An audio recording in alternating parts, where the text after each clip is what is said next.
మన Kadiri YSR Congress party office నందు press meet కార్యక్రమం ఏర్పాటు చేయడం జరిగింది. మరి మన కదిరి వైఎస్ఆర్ కాంగ్రెస్ పార్టీ ఇన్ఛార్జ్ మక్బులన్న ఆదేశాల మేరకు మన ప్రియతమ నాయకులు మన రాష్ట్ర అధ్యక్షులు జగన్మోహన్ రెడ్డి సార్ గారి ఆదేశాల మేరకు మన రాష్ట్ర పంచాయతీరాజ్ ప్రెసిడెంట్ వెన్నపూస రవీంద్రారెడ్డి గారి ఆదేశాల అనుసారం ఈరోజు ప్రతి నియోజకవర్గ పరిధిలో కూడా ఈ యొక్క ప్రెస్ మీట్ కార్యక్రమాలన్నీ నిర్వహించడం జరుగుతోంది. ముఖ్యంగా ఎన్ఆర్జీఎస్ అనేటువంటి పథకం భారతదేశం అంతటా కూడా అందరి పేద ప్రజలకు పని లేనప్పుడు అక్కడ ఉన్నటువంటి పేద ప్రజలు పస్తులు ఉండకుండా, వారి పిల్లలు కానీ వాళ్ళు కానీ పస్తులు ఉండకుండా ప్రతి ఒక్కరు కూడా ఈ యొక్క భారతదేశంలోనే ఏదో పని కల్పించి ఆ పని ద్వారా మన యొక్క అకౌంట్లలోకి రోజువారీ, ఎందుకంటే రోజువారీ పనులు బయట ఉండవు కాబట్టి చాలా ప్రాంతాల్లో మన ప్రదేశంలోనే మనమున్న చుట్టుపక్కల ప్రాంతంలోనే అన్నీ ఉపయోగపడేటట్లు పనులు పెడుతూ ఉపాధి హామీ అనే కార్యక్రమం గత 20 సంవత్సరాలకు ముందు మన కాంగ్రెస్ ప్రభుత్వం ప్రవేశపెట్టడం జరిగింది. మరి ఈ పథకం ఏ విధంగా ఉండేదంటే, మన రాష్ట్రం విషయానికి వస్తే మన ప్రియతమ నాయకులు మన ముఖ్యమంత్రి వర్యులు వైఎస్ రాజశేఖర రెడ్డి గారు ఉన్నప్పుడైతే ఏ వారానికి ఆ వారం, ఏ 15 రోజులకు 10 రోజులకు వారము, ఆ విధంగా మొత్తం అన్నీ కూడా వాళ్లకు ఉపాధి హామీ కార్మికులందరి ఖాతాల్లోకి ఎప్పటికప్పుడు చేరేది. ఎందుకంటే వాళ్లకు చాలని ఆదాయాలు లేక, నీళ్లు లేక, మరి అస్తులు పస్తులు ఉండకుండా ఈ కార్యక్రమం చేస్తే 10 రోజులకో 15 రోజులకో మహా అయితే 20 రోజులకో రావాల్సినటువంటి బకాయిలన్నీ కూడా మన ప్రియతమ నాయకులు రాజశేఖర రెడ్డి సార్ ఉన్నప్పుడైతే ఎప్పుడు కంటిన్యూగా వచ్చేటివి.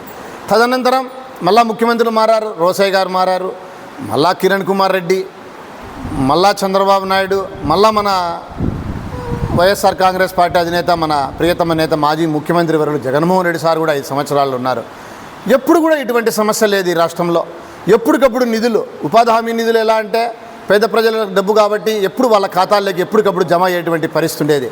కానీ కూటమి ప్రభుత్వం వచ్చాక ఒక ఉపాధి హామీ పథకం అనేది కేవలం మన రాష్ట్రంలో నిర్వీర్యమైంది అని మనం చెప్పుకోవచ్చు. అది ఏ విధంగా అంటే, మరి ముందు మన ప్రభుత్వంలో ఉన్నటువంటి వాళ్ళందరినీ, ఫీల్డ్ అసిస్టెంట్లందరినీ కూడా కారణం లేకుండా తొలగించడం, వారిని ఇప్పుడు కూడా తొలగించినాము అనేటువంటి ఆత్రేయం లేకుండా తొలగించేసి అప్పటికప్పుడు మళ్ళా ఫీల్డ్ అసిస్టెంట్లను మార్చడం ఒకటి. రెండో విషయము, ఆ మార్చిన ఫీల్డ్ అసిస్టెంట్లు కూడా ఏ విధంగా ఉన్నారంటే, కూటమి నాయకులు చెప్తే ఎవరికి బిల్లులు పెట్టండి అంటే వాళ్ళకి బిల్లులు పెట్టాలా, ఎవరికి బిల్లులు పెట్టద్దంటే వాళ్ళకి బిల్లులు పెట్టకూడదు. మూడో విషయం ఏమంటే, ఇంతకుముందు ఎప్పుడు కూడా మేము నాయకులుగా ఉన్నప్పుడు మేము ఈరోజు కూడా చెప్తా ఉన్నాం, మా అకౌంట్ బుక్స్ ఇప్పుడు కూడా సమర్పించే సిద్ధం. ఒక్కరోజు ఉపాధి హామీ అమౌంట్ కూడా మా అకౌంట్లలో పడింటే మేము విచారణకు సిద్ధం. మరి ఈరోజు ఈ యొక్క మాటలు మీరు వింటున్నారో లేదో నాకు తెలియదు, కానీ ఎంత చాకచక్యంగా, ఎంత బాగా మంచి దాంతో జరిగితే ఈరోజు మేము పార్టీలకు అతీతంగా, అన్నిటికీ అతీతంగా ఈరోజు మేము ఉపాధి హామీ యొక్క కార్యక్రమాలు చేస్తే, ఈరోజు చూస్తే వైఎస్ఆర్ కాంగ్రెస్ పార్టీ కార్యకర్త అయ్యిండి పోయిన ఎలక్షన్లలో ఏమన్నా తిరిగింటే అప్పుడే అతనికి ఏదో విధంగా మభ్యపెట్టడము, అతనికి పని లేదనడము, చేయడము, పెట్టడం జరుగుతుంది. ఇంకా నాలుగో విషయం ఏంటంటే, ముందు ఏవైతే చేసామో ఆడే వీళ్ళు పనులు చేయిస్తున్నారు. కానీ మనకు మామూలు ముఖ్యంగా ఏదంటే, ఎక్కడైతే మనకు ప్లేస్లు ఉన్నాయో, మనకు అనుకూలంగా ఉన్నాయో, చెరువులు ఉన్నాయో, చెరువు కట్టలు ఉన్నాయో, అక్కడ ఉన్నటువంటి మనం అక్కడ ఉన్న గుంతలు తవ్వి ఆ ఇంగుడు గుంతల ద్వారా నీళ్లు ఇమిరి ఆ ద్వారా భూగర్భ జలాలు పెరిగి అవన్నీ కూడా మన వ్యవసాయానికి ఉపయోగపడాలనేటువంటి కాన్సెప్ట్ మన ఉపాధి హామీ పథకం. అయితే ఈరోజు దానిలోనే మళ్ళీ పనులు పెట్టడము, అది కూడా పొద్దున్నే 1 గంట 1.5 గంట తెలుగుదేశం పార్టీ కార్యకర్తలు కానీ లేదా కూటమి నాయకులు అయితే అసలు పోవాల్సిన పనులు పోయి ఫోటో తీసుకొని మళ్ళీ 7:30కి ఇంటికి వచ్చేసింటారనమాట. అక్కడ 9 పోతే ఎవరు ఉండడంలే. అదేవిధంగానే ఈరోజు వైఎస్ఆర్ పార్టీ కార్యకర్తలు, అనుచరులకు వాళ్ళకు కూడా పెట్టాలి కదా.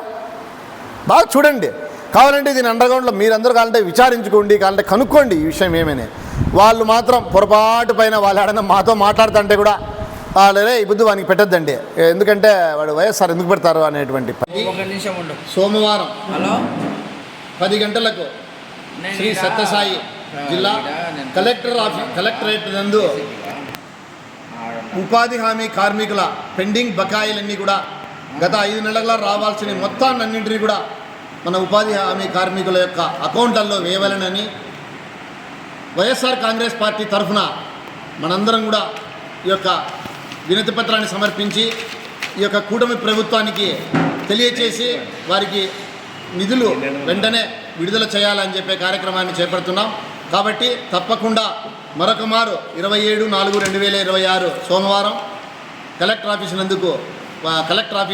కలెక్టరేట్ వద్ద మన వైఎస్ఆర్ కాంగ్రెస్ పార్టీ కుటుంబ సభ్యులు మరియు ఉపాధి హామీ కార్మికులు మరియు అందరూ కూడా అక్కడ చేరుకొని ఈ కార్యక్రమాన్ని జయప్రదం చేయవాలనని కోరుకుంటూ ఈ అవకాశం ఇచ్చినటువంటి మీడియా మిత్రులకు వైఎస్ఆర్ కుటుంబ సభ్యులకు పేరు పేరున ధన్యవాదాలు తెలియజేసుకుంటూ సెలవు తీసుకుంటున్నాం.